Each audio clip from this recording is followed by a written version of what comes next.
Now, tech leaders met in Washington this afternoon in an attempt to bring the White House into the 21st century. Steve Ballmer, CEO of Microsoft, was at that meeting, and he joins us now from the White House. Steve, thanks for joining us. Let me ask you, first of all, about your meeting at the White House. What advice did you give to the president? The president, I think, was very smartly reaching out to business to say, how do we drive productivity, innovation, customer service in government, and use best practices from industry.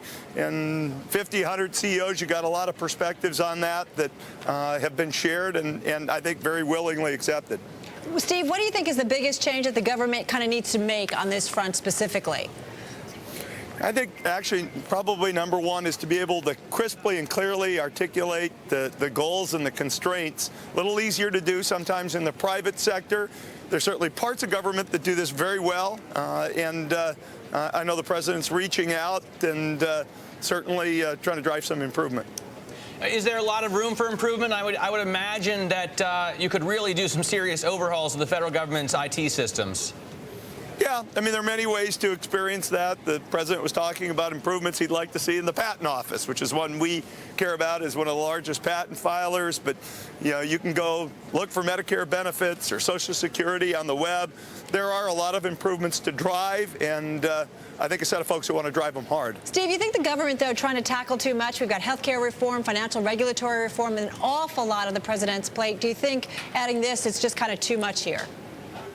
Well, I'm not sure I'm in a position to advise. There are a lot of big challenges in society, and every leader's got to decide what's the scope of challenge that they can take on. And as citizens, I know we all want to make sure we live in the greatest country possible. Speaking of challenges maybe a little bit too big to take on, everyone's following the Google story, their threat to pull out of China.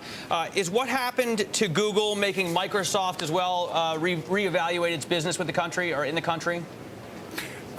Not real easy for us to understand exactly what happened. I mean, there are cyber attacks on all companies of any size from all parts of the world, not China, just China, at all times. So it's hard for me to understand how that kind of got tied into the whole notion of doing business in China.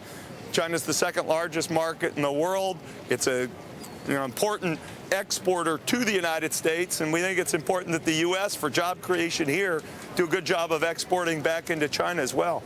Steve, let me ask you, though, after this Google story caught all of our attention, I'm assuming it caught your attention as well. I mean, I think we were all wondering, so what happens with technology companies? Do they start to pull out of China? I mean, would it make any sense, based on what you're kind of hearing is going on with Google, for Microsoft potentially to consider pulling out of China? Or is that just not even something you guys are thinking about? Not something we're thinking about. That's not part of the way for us to grow, for us to create jobs, for us to be part of the growth and development of the Chinese system. I don't even consider it. What about the human rights issues? I mean, you filter your results currently in China. Would you think about going along with other tech companies if they stop doing that sort of thing? We are part of an initiative that is trying to get an industry consensus on how to deal with the issue. If we receive a proper order under Chinese law, if we're going to do business in China, we need to comply. But we have a proper order, and we'll tell our customers outside China exactly what happened. And we think that's a good principled position to have. Do you feel like, though, that this is kind of ultimately a Google problem? No, I don't really understand it. You need to talk to Google about Google's actions. Certainly, we think the important thing for us is to be part of the solution in China and also see China do a better job respecting intellectual property rights from our company, from the pharmaceutical industry, from many U.S. companies, if we're going to successfully trade with China. Do you think it's a Microsoft opportunity, Steve?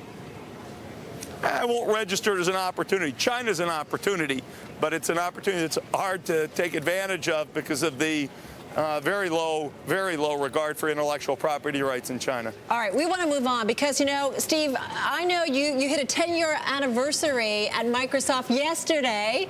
Just wanted to point that out. Your 10th anniversary as CEO at Microsoft. What are your plans for the next 10 years? Well, we've got a lot of opportunities to innovate in front of us. There's so much going on. I can't promise I'll be here 10 years, but I got a lot of work we want to do at Microsoft to really help drive the next frontier of how IT transforms society and enables people to do a lot of fun stuff. So we're working hard, whether it's Xbox, Windows, phones, stuff we're doing for our enterprise customers. We got a big agenda in front of us. You know, it's funny you say that you might not be there in the next 10 years. I got to ask you, Newsweek, I think, came out, and said that you would not survive the next 12 months. Did that kind of bother you a little bit? What I said is I don't think I'll make it quite the full 10 years. I'm planning on being here for quite a while. I always told our employees, until my little guy who's 10 goes to college, I'm going to do my best to drive what's going on at Microsoft. Let me ask you about the business in the context of the U.S. economy. A lot of people have been saying that last year corporations overcut, and of course last year Microsoft, or the last 2 years, Microsoft had its first layoffs, big mass layoffs ever. Do you think that Microsoft overcut, and will you be adding back throughout 2010? I don't think we overcut. In fact, what we did was cut in a bunch of areas and add in other areas. And net, our population's going to look more flat than anything.